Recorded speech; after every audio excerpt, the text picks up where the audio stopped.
Bonjour à toi qui passe par là, bienvenue sur ma chaîne. On se retrouve pour un nouveau Topo Lecture. Je vais te présenter quelques livres de différents genres. Tu commences à avoir l'habitude et je propose de commencer tout de suite. Le premier que je te présente aujourd'hui, c'est Je pleure encore la beauté du monde de Charlotte McConaghy, qui est un roman traduit de l'anglais par Marie Chabin. On est aux éditions Gaïa et c'est une autrice australienne. De quoi parle cette histoire qui a été publiée en 2024 pour sa version française? Eh bien, c'est l'histoire d'Inti, qui est une jeune femme qui souffre ou qui est atteinte de synesthésie. Ça veut dire qu'elle ressent tout ce qu'elle voit. Là, on va la suivre principalement lorsqu'elle est adulte, parce qu'elle devient biologiste, et elle fait partie d'une équipe qui a pour mission de réintroduire dans la nature une meute de loups, en tout cas des loups à plusieurs endroits. Ils sont partis en Écosse et c'est là qu'ils veulent réintroduire ces animaux sauvages. On va suivre cette expédition-là, ou en tout cas ce travail, les implications que ça a sur les habitants, sur Inti elle-même, puis on va suivre aussi qui elle côtoie, et on va revenir dans son passé aussi quand elle était jeune fille. C'est un livre qui va parler d'écologie, de nature, du respect de la nature, du respect des animaux, de l'amour qu'on a envers les animaux aussi. C'est également un livre qui va aborder toute la question de la reconstruction psychologique et aussi comme thématique assez dure les violences conjugales. On va être en plein dans les histoires familiales et également cette dimension, alors pas sociologique mais sociale, parce que la peur de l'étranger, la peur du changement, tout ça, ça va apparaître avec évidemment l'introduction de ces loups pour les habitants de ce village qui élèvent des moutons, qui sortent, qui sont en pleine nature. Donc il y a vraiment beaucoup de chamboulements, en tout cas ça provoque beaucoup de chamboulements. L'histoire aborde la question du loup et de la dangerosité de ces animaux sauvages, mais évidemment, tu peux peut-être un peu te douter qu'on va aller sur le terrain de finalement qui est le plus dangereux pour l'autre. Il y a également une enquête, voilà, je ne vais pas t'en dire plus, comme ça tu peux découvrir quand même quelques petits éléments. Donc il y a pas mal de choses qui sont dans ce livre. J'ai trouvé que c'était un bon moment de lecture, mais peut-être un peu trop. Oui, il y a un peu trop d'éléments peut-être dans cette histoire. C'est-à-dire qu'on n'est pas vraiment sur du policier, on n'est pas vraiment sur du psychologique. Il y a des petits éléments qui sortent un petit peu.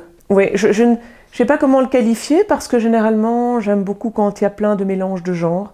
Ici, peut-être que c'est parce que c'est un peu trop esquissé, je ne sais pas comment expliquer. J'ai eu l'impression à la fin, surtout, oui, c'est ça, au dernier quart, j'ai l'impression d'être dans un film américain. Parce que c'était un peu trop, voilà. Et je peux pas en dire plus parce que c'est vraiment par rapport aux événements qui arrivent aux différents personnages. Mais du coup, voilà, malheureusement, j'étais pas mal touchée par ce qui arrivait. J'aimais bien les différentes thématiques, j'aime bien l'écriture de l'autrice. J'ai bien aimé tout ce qu'elle a voulu aborder. Je crois que c'est ça qui m'a manqué, en tout cas à la fin, c'est qu'il y avait un peu trop de choses abordées et une sorte de dimension un peu trop visuelle, un peu trop d'action.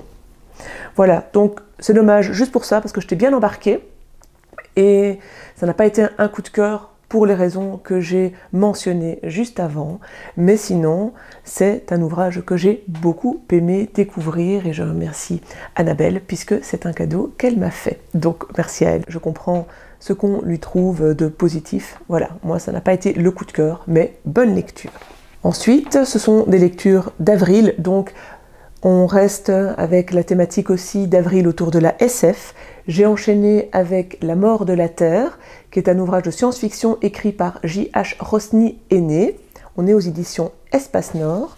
Et c'est un livre qui, lui, a été publié en 1912. Pour la petite histoire, J.H. Rosny aîné, c'est le frère aîné d'une fratrie et ce n'est pas son nom, ça c'est un nom d'emprunt. En réalité, c'est un Belge qui est né à Bruxelles en 1856, qui est mort en 1940 et qui s'appelle Joseph Henri Honoré Bouks. Et avant d'entamer la partie qui nous intéresse, c'est-à-dire qui nous parle de l'histoire et de ce que j'ai apprécié ou non, moi je ne connaissais pas cet auteur, enfin juste je pense vaguement de nom, mais je n'avais rien lu. Je ne savais pas qu'il était belge à la base non plus, mais quand j'ai vu que c'était un livre de science-fiction publié chez Espace Nord, je savais déjà que c'était un Belge, c'est pour ça que je l'ai acheté. Je voulais découvrir un auteur belge de science-fiction. Et puis en lisant la postface, j'ai découvert que ce n'était pas n'importe qui, c'est un auteur qui a énormément écrit dans plusieurs genres, que ce soit la science-fiction, que ce soit le côté un peu préhistorique, parce qu'il a écrit notamment La guerre du feu. Il a été membre fondateur et président de l'Académie Goncourt. Bref, c'est un précurseur et un auteur reconnu. Voilà, si tu le connais, n'hésite pas à me dire d'autres romans qu'on peut lire de lui ou que tu as apprécié, parce que ici en tout cas, moi j'ai beaucoup aimé. Alors, c'est un court récit que j'ai trouvé magistralement écrit. On va suivre Targ, qui est un jeune vivant sur Terre, mais une terre désertique, presque inhabitée, hein, elle a été dépeuplée parce qu'il y a eu des conditions climatiques extrêmement graves et la population s'est décimée, le climat aussi, il est très rude et les quelques habitants se réunissent dans des oasis. Et là, ils essayent de vivre, ils vivent dans un dénuement, ils vivent alors grâce à certaines technologies ou certaines choses qu'ils ont mis en place, qu'ils ont su préserver, mais ça reste assez simple. Je n'en dis pas plus. Est-ce qu'ils vont survivre, vivre? Comment est-ce que ça va se passer, se transformer? Ben, évidemment, je te laisse découvrir cela. C'est donc un roman post-apo et en même temps dystopique parce qu'on va suivre cette nouvelle société qui a dû se reconstruire. C'est un genre que j'adore et j'ai trouvé ici que c'était un excellent roman, même s'il est très très ancien au final, enfin très très ancien, tout est relatif, en tout cas début du XXe siècle. J'ai trouvé que pas mal de choses étaient réunies et ces choses m'ont beaucoup plu. Déjà, bah oui, il n'y a pas trop d'éléments qui se dispersent ou qui dispersent le lecteur. On reste assez centré sur l'histoire, certains personnages, et finalement ce qu'on a envie de démontrer, ce que l'auteur a envie de démontrer, à mon sens. La plume est très belle, je l'ai trouvée très détaillée, je trouve qu'elle fait ressortir l'univers.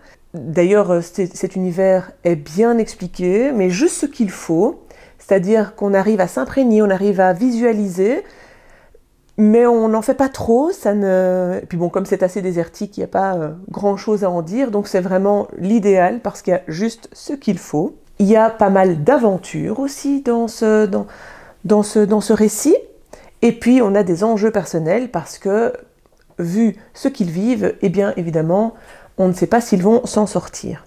Il y a beaucoup de tensions aussi dans l'histoire, on ressent ce climat, j'ai beaucoup dit ce mot, mais on ressent les difficultés à vivre, on ressent les enjeux, les craintes, les peurs, et tout ce que ces personnages se disent parce qu'ils ne savent pas s'ils vont survivre.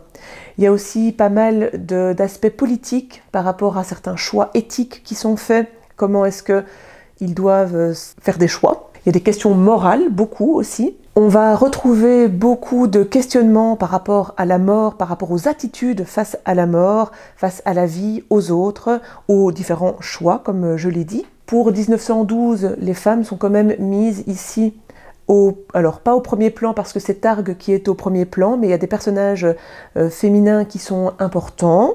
Parfois, elles sont un peu idéalisées dans le sens où, voilà, il y a une rencontre qui est faite, et c'est un amour qui est déclenché par la beauté sublime de cette femme. Voilà, ça c'est un peu l'aspect que je peux lui reprocher, ça j'ai trouvé ça un petit peu dommage, mais bon, c'était aussi pour l'époque.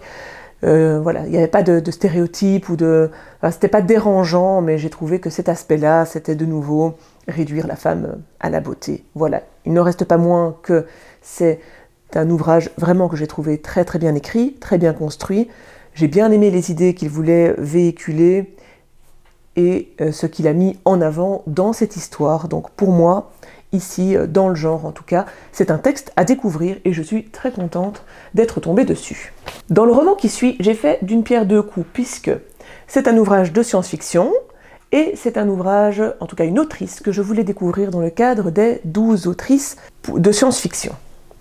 C'est donc Vers les étoiles que j'ai sorti et lu de Marie Robinette Kowal aux éditions Folio SF pour une publication en 2020. Ici, il y a une traduction de l'anglais par Patrick Imbert puisque Robinette Kowal est états-unienne.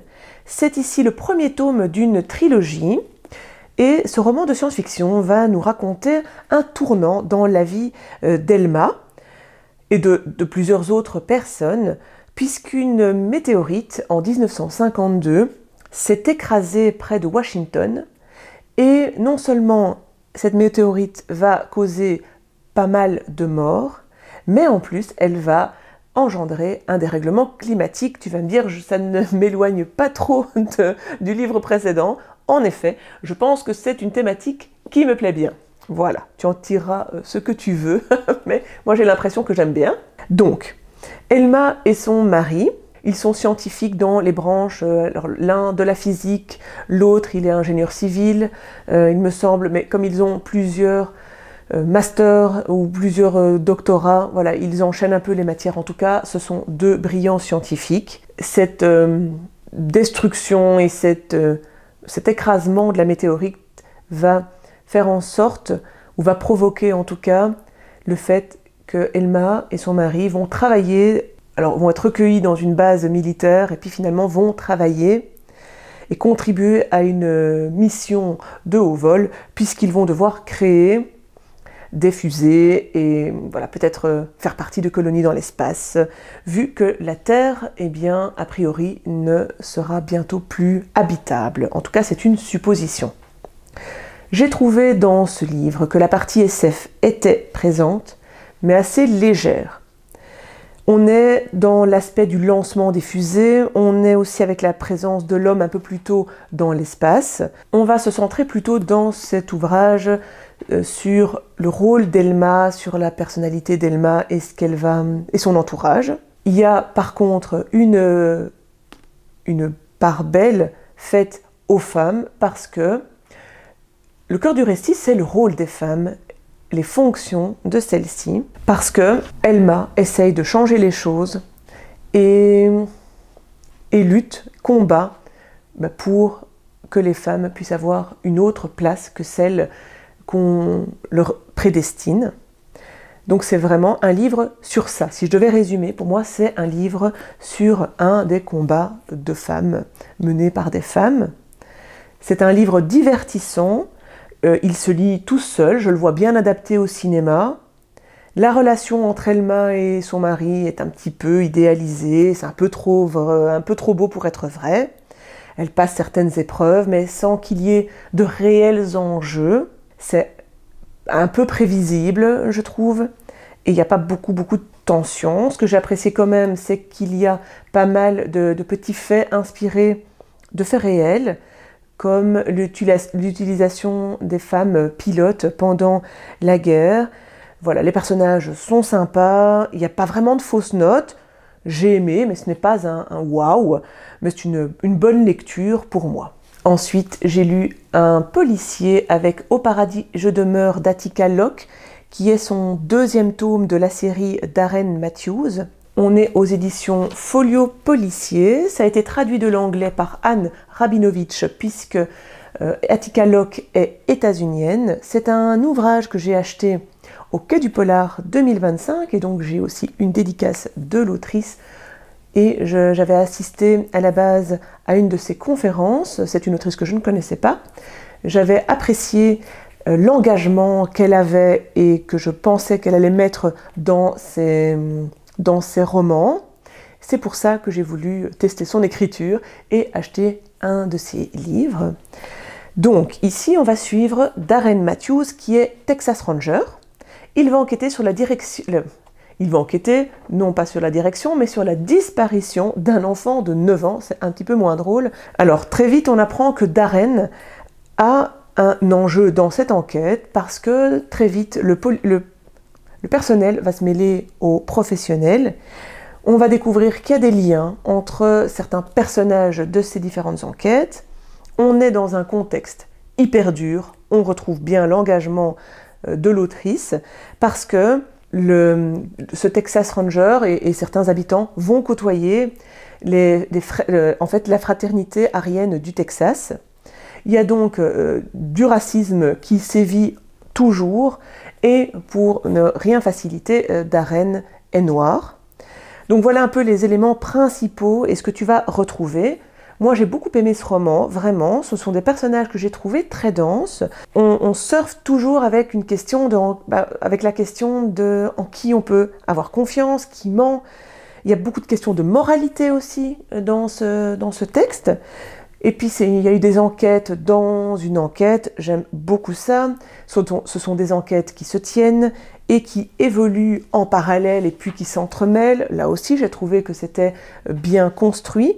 C'est un contexte qui fait en sorte que tout le récit, évidemment, soit ou flirte avec le roman noir et apporte toute cette dimension sociale au lecteur. On n'est pas dans le manichéisme. Il y a une description de l'univers. Alors, ce n'est pas un univers de fantasy ou de science-fiction qu'il est impératif de construire, mais il y a quand même un temps passé à décrire les décors là où on est, ou en tout cas la réalité sociale dans lesquelles évoluent les personnages. Elle va donc vraiment nourrir pour moi le lecteur avec toutes ces petites descriptions, avec les pensées, les comportements. Voilà, c'est court, mais pas si court que ça. C'est assez dense finalement. Moi j'ai beaucoup aimé connaître l'inspecteur Darren, ses failles, mais pas aussi grossier. Enfin, je veux dire, ce n'est pas un alcoolique notoire, voilà, il a d'autres failles, et donc je l'ai trouvé très humain et très intéressant. C'est très juste, très crédible, c'est un aspect, oui, que j'aime bien. L'autrice est engagée, ça se sent, et elle parvient à distiller de l'empathie pour presque chacun de ces personnages, même si on ne les apprécie pas, on peut quand même parfois mieux comprendre, ou en tout cas, un peu plus percevoir comment ils en sont arrivés là. Le doute est toujours permis lorsqu'ils changent de comportement, ou en tout cas savoir si on peut leur faire confiance ou pas. Voilà, je le disais tout à l'heure, ça revient. Donc voilà, beaucoup de choses dans ce roman, j'ai vraiment bien aimé. Je vais lire le premier tome et je continuerai à découvrir Attica Locke. Et puis j'ai lu Ida de Gertrude Stein. C'est une autrice qui est née en 1874, qui est décédée en 1946 aux États-Unis. Elle est allée vivre en France, mais ici c'est un texte qui a été écrit en anglais et traduit de l'anglais par Martin Richet. On est aux éditions Cambourakis et la version originale a été publiée en 1941. C'est un roman très particulier. Je l'ai trouvé assez diffus, très abstrait, très décousu et un peu allumé. Peut-être que certains se reconnaîtront et auront envie du coup de lire ce livre rien que suite à ce petit passage. Voilà, franchement, j'ai pas compris grand-chose. On va suivre Ida, sa vie, mais je vais te lire un petit passage pour que tu puisses t'imprégner et comprendre un peu plus son écriture. L'officier sourit. « Je vois, dit-il, je vois ce que vous voulez dire. Winnie est votre nom, et c'est là ce que vous voulez dire en disant que vous n'êtes pas là. » Elle se sentit soudain très faible. Son nom n'était pas Winnie, c'était Ida. Il n'y avait pas de Winnie. Elle se tourna vers l'officier et elle lui dit « je crains fort que vous ne fassiez erreur. » Et elle s'en alla très lentement. L'officier la suivit du regard, mais il ne la suivit pas. Personne n'aurait cru en le regardant qu'il était officier parce qu'il ne portait pas d'uniforme, et il ne savait pas si elle le savait ou pas. Je ne sais pas si tu peux un petit peu percevoir, mais voilà, on oscille avec on dit blanc et puis noir, tout est son contraire.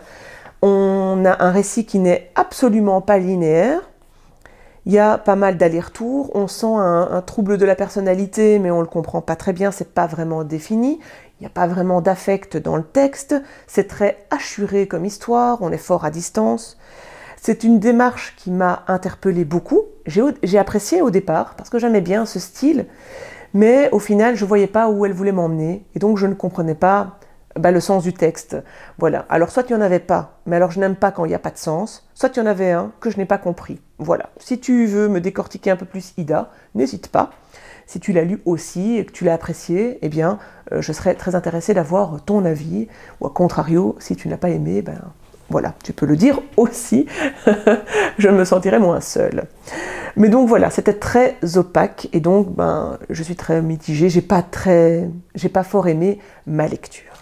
Le dernier livre de ce topo, c'est Journal d'un assassin, le tome 5, écrit par Martha Wells. C'est une autrice états-unienne. Ici, il y a une publication du roman en 2020 et tu verras la maison d'édition. Je ne sais plus chez qui on est. Je pense qu'on est chez La Talente, mais j'ai un doute. J'ai écouté et en même temps lu sur ma liseuse ce tome 5, qui s'intitule d'ailleurs « Effet de réseau ». Au niveau du résumé, c'est un tome 5, donc je ne peux pas tout te révéler évidemment. On démarre avec une Secunit qui est un assassin. Son rôle, c'est de protéger parce qu'elle est sous contrat, donc elle doit tuer les ennemis et défendre les personnes qui l'engagent. Dans le premier tome, on va vraiment suivre ce personnage, son contrat, avec qui elle évolue, et les questions éthiques qu'elle va se poser parce qu'elle est pas vraiment humaine, mais pas vraiment un robot. Donc il y a toute cette question d'intelligence artificielle, cette robotique, ce côté humain. Il y a beaucoup de questions éthiques qui se posent dès le premier tome. Et si ça ne fait pas exception, on reste sur cette toile de fond et sur cette thématique, mais l'histoire va se centrer davantage sur une expédition, une mission en particulier, et il y a l'accent qui est mis sur tout ce qui est communication, réseau. Il y a aussi la dimension de la technologie, mais donc sur les réseaux, les virus, les attaques des softwares, des hardware. Bref, je ne suis pas très familière avec ce vocabulaire. C'est une écriture qui est dense et en même temps très drôle. Dense parce qu'il y a beaucoup d'éléments précis, scientifiques, sur ces thématiques-là qui sont abordées. Donc si on aime ces thématiques et si on aime évoluer là-dedans, franchement, on est aux anges. J'ai trouvé que le rythme était assez inégal. C'est parfois assez lent et puis ça s'accélère et il y a plein d'actions. Puis il y a parfois de longs passages où on s'appesantit sur qui a communiqué quoi, pourquoi est-ce que ça ne communique plus. C'est assez longuet. J'ai pas mal eu de ressentis d'ennui.